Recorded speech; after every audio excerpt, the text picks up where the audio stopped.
तो ये जंग शुरू हो गई। खास मेहमान भी हमारे साथ जुड़ गए हैं, चर्चा की करते हैं शुरुआत। हमारे साथ प्रदीप भंडारी जुड़े हैं जो कि बीजेपी का पक्ष रखेंगे। हमारे साथ राजेश राठौर जो हैं, कांग्रेस पार्टी के प्रवक्ता हैं। डॉक्टर जितेंद्र कुमार हमारे साथ हैं जो कि जेडीयू का पक्ष रखेंगे। Kanchana Yadav RJD spokes person हमारे साथ हैं। धीरेन्द्र कुमार हमारे साथ एलजेपीआर प्रवक्ता हैं, जुड़े हैं। हमारे साथ सोमनाथ भारती भी जुड़े हैं जो कि आम आदमी पार्टी के प्रवक्ता है।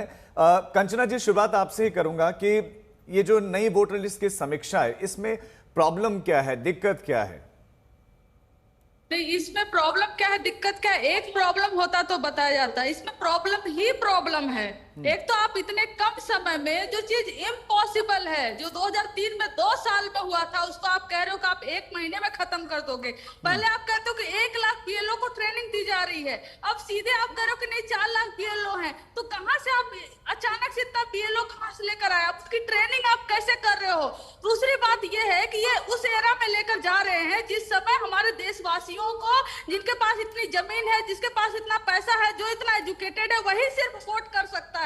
जो प्री इंडिपेंडेंस एरा था, जिसके लिए हम लोग लड़ाई लड़े, हमारा देश लड़ाई लड़ा कि हर किसी को वोटिंग का अधिकार होना चाहिए और 18 साल वोटिंग का एज रखा गया, ये उस एरा में लेकर जाना चाह रहे हैं कि जिस समय आपके पास ये डॉक्यूमेंट हो तभी आप वोट कर सकते हैं। दरअसल ये प्री इंडिपेंडेंस एरा में लेकर जा रहे हैं। जिस आधार कार्ड को आपने बनाया, एक नेशन एक आइडेंटिटी, आज आप उसी को वैलिड नहीं मान रहे हो, आप उसी को खारिज कर रहे हो। तो आप ये एक्सेप्ट करो ना कि आपने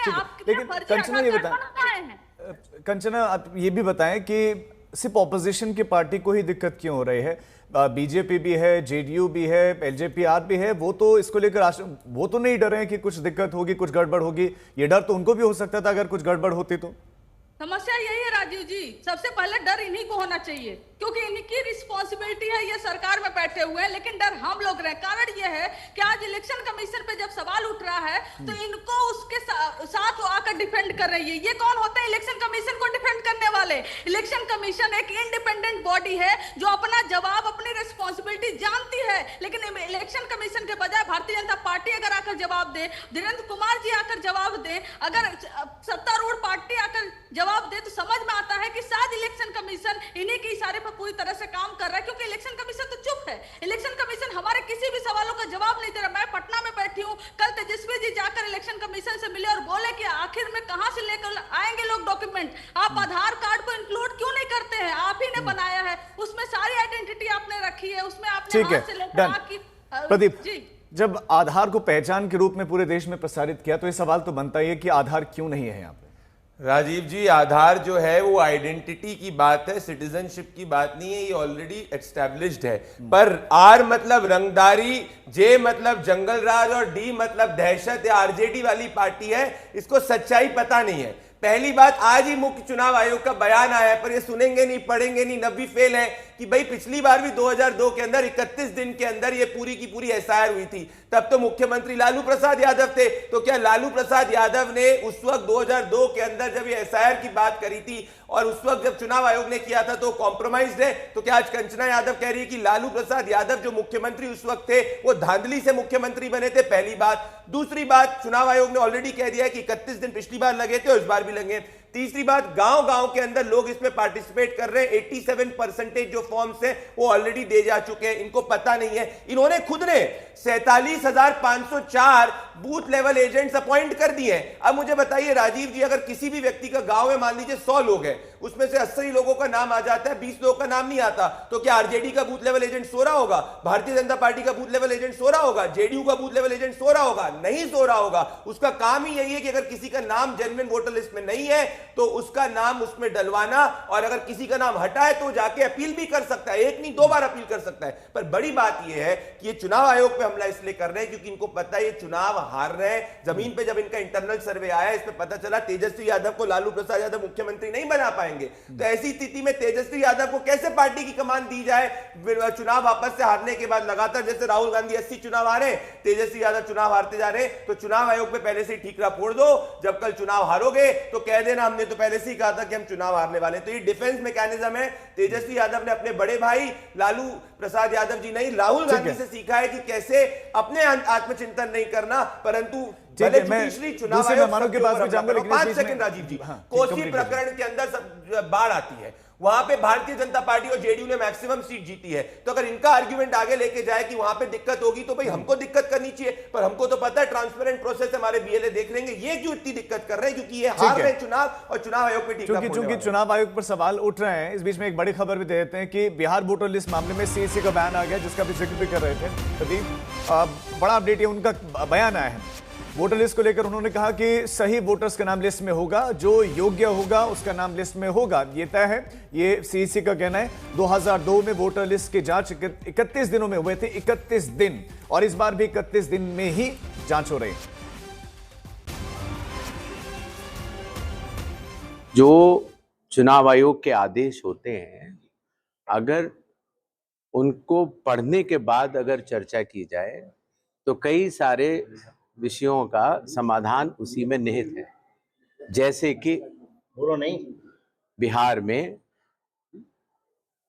22 साल पहले 1/1/2003 की जो मतदाता सूची है, उसमें जो भी लोग हैं उनको प्राथमिक दृष्टि से संविधान के अनुच्छेद 326 के अंतर्गत पात्र माना जाएगा। अर्थात जिन लोगों का नाम उस सूची में है उनको कोई कागज नहीं देना, और अगर जब उनके बच्चों के मतदाता पत्र बनते हैं तो उनको भी अपने माता पिता के लिए कोई कागज नहीं देना। जहां तक समय परिधि की बात है, जब 2002 में मतदाता सूची का बिहार में गहन परीक्षण हुआ था, तब भी 15 जुलाई से 14 अगस्त अर्थात 31 दिन में हुआ था, और इस बार भी 24 जून से लेकर 25 जुलाई तक 31 दिन के अंतर्गत हो रहा है। बहुत क्लैरिटी के साथ अपनी बात सीईसी ने रखा है। राजेश जी, अब भी कोई आपको शक है? वो कह रहे हैं कि जो वोटर लिस्ट में पहले थे, जिनके नाम थे, उनको कोई डॉक्यूमेंट नहीं देना, उनके परिवार के सदस्यों को, अपने माता पिता, उनके कोई भी सबूत नहीं देने, सबके नाम उसमें रहेंगे। तो फिर जो डॉक्यूमेंट्स की बात करें तो क्या ये आशंकाओं को क्यों इतना लेकर आया जा रहा है चुनावों से पहले?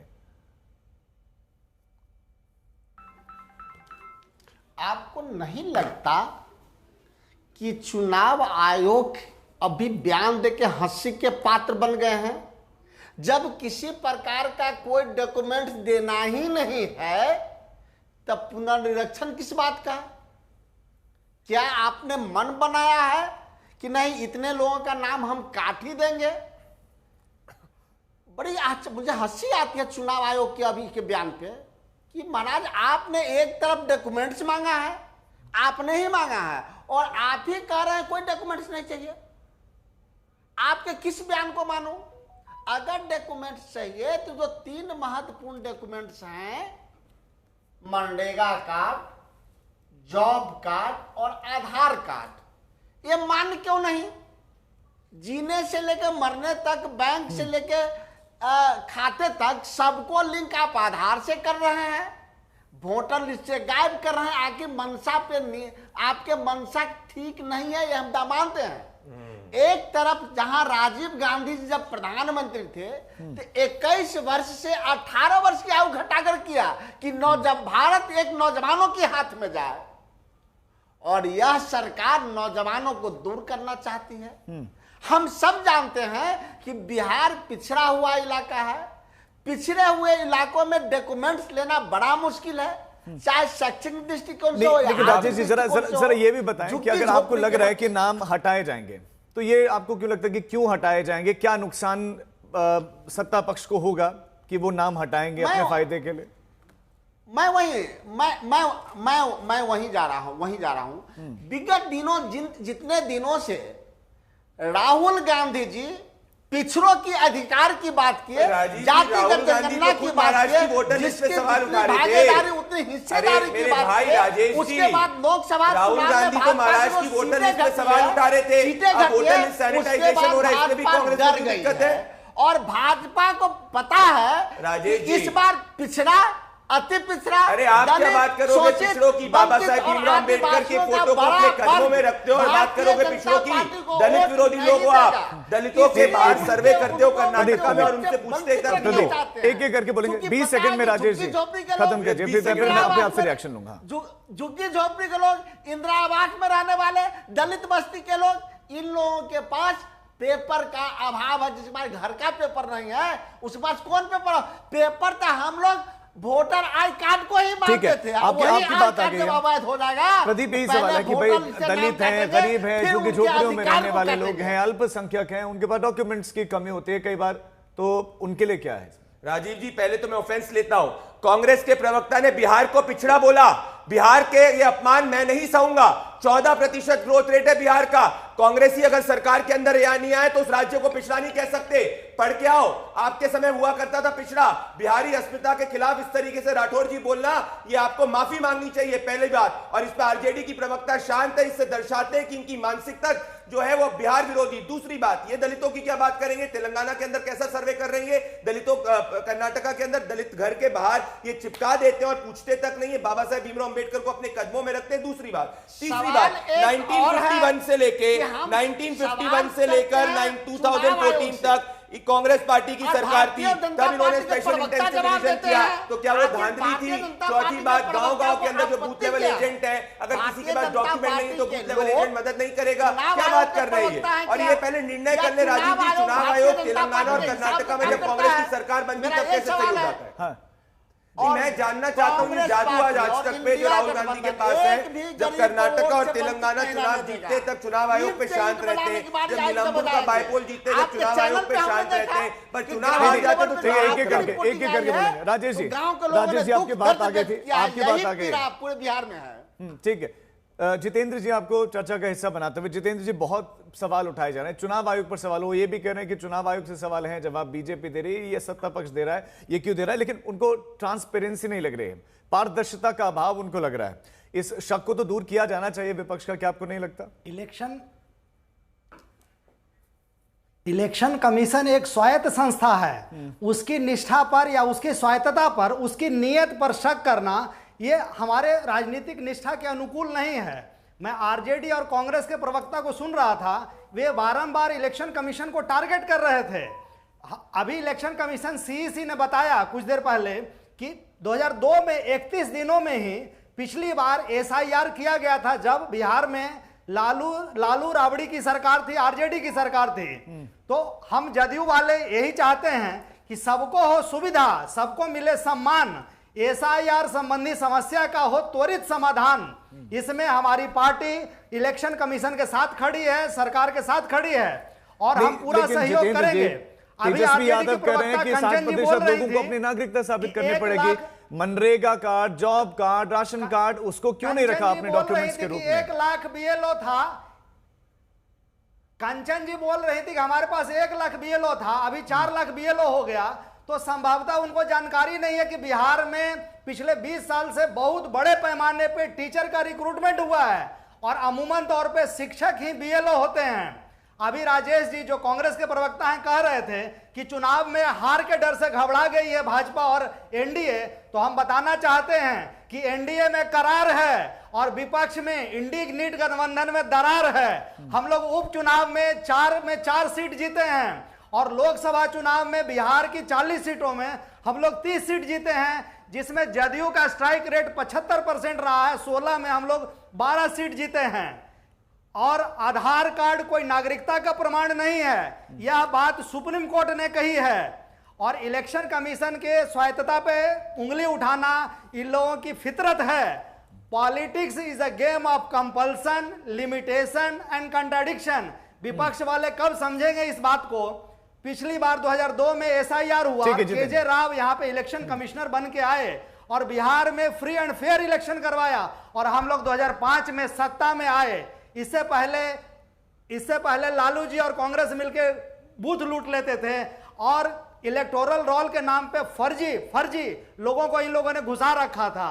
केजे राव के नेतृत्व में चुनाव हुआ और फ्री एंड फेयर इलेक्शन में हम लोग सत्ता में आए।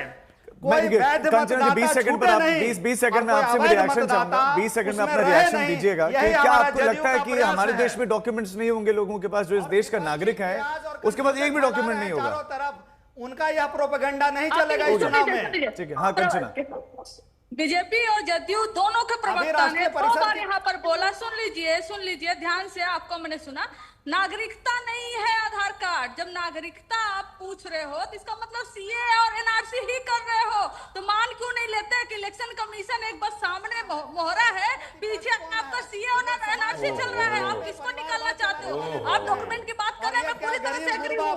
11 डॉक्यूमेंट है, 11 डॉक्यूमेंट में से की बात करेंगे। गलत बात है, इन्होंने ये गलत बात है। नहीं, जितेंद्र उनको बोलने दीजिए ना। गरीब गुरबा जितेंद्र जी, उनको आपके पास आऊंगा मैं, जितने 20 सेकंड में, लेकिन कंचना आप कंप्लीट कीजिए, दूसरे मेहमानों के पास भी जाना जो है। डॉक्यूमेंट मांगे गए हैं उसमें टोटल 11 डॉक्यूमेंट है, और अगर उसके परसेंटेज देखेंगे उसमें मैट्रिक सर्टिफिकेट है जो 38 से 40 की उम्र का है, वो अपना नागरिकता प्रूव करेगा। उससे नीचे का है 20 तक है तो अपने एक पेरेंट का नागरिकता प्रूव करेगा। अगर 20 से 18 और 20 साल के बीच में है तो दोनों पेरेंट की नागरिकता प्रूव करेगा। तो नागरिकता प्रूव करने के लिए डॉक्यूमेंट जो लेकर आएगा वो कहां से लेकर आएगा? दूसरे उन 3 करोड़ और 4 करोड़ लोगों की बात ही नहीं कर रहे हो जिसको आपने ही राज्यसभा में बताया था कि वो बिहार से बाहर है और परिवार समेत है। 10 सेकंड 25 दिन में कैसे अपने घर पहुंचेंगे? क्या आप उनके लिए रेलवे की व्यवस्था करोगे? क्या आप ट्रेन की ऑनलाइन कर सकते हैं, वो मैं जवाब दे देता हूँ। वो कैसे वाह, वाह, में अपने घर जाएंगे अरे और बाप आपके रे। सारे अरे डॉक्यूमेंट बाप बनवा के विदिन 25 जुलाई तक सारे डॉक्यूमेंट बनाकर वो अपनी नागरिकता भी प्रूव कर देंगे और आप उनको इलेक्शन कमीशन ये 1 मिनट बोल गई, 10 सेकंड का रिबटल दे दीजिए 20 के बजाय। ठीक। पार्टिसिपेट भी करेंगे। सुनिए बीजेपी का प्रवक्ता, आपके पास कोई जवाब नहीं है। अरे ना? है, तो सुनो तो एक सही कुछ भी कंचना बोलते जी, रहेंगे, कुछ भी बोलते मत रहेंगे। अब आप रिपीट कर रहे हो, जवाब देता हूँ। जी, कंचना जी। पब्लिक सेंटिमेंट आपके साथ कुछ नहीं ना, है। आपको ना आपके पास, public अच्छा, sentiment 10 सेकंड एक बोलो। मिनट। देखिए मैं वैसे ही कहता हूँ sentiment राजीव जी, आपके ये पढ़ के पास, आपके पास ये logic मेरी है, ये logic है। आरजेडी के धीरेन्द्र जी के प्रवक्ता पास को मैं जाऊंगा बता इसके दूं, भाई जो कंचना बाहर जी है, के- जो एक कंचना एक बार प्रवासी जवाब है, सुन लीजिए। सुनो तो सही, करना है। जो प्रवासी है, एक सेकंड भ्रमित करना है। जितेंद्र जी, और जितेंद्र आप जी एक जान सेकंड, रहे हैं कि जितेंद्र जी आपकी एक राजनीतिक सेकंड, जमीन जो खिसक आरजेडी गई का है। एक- एक प्रवक्ता रुकिए। है, इसलिए आप ऐसा प्रोपेगेंडा जो चला रहे हैं।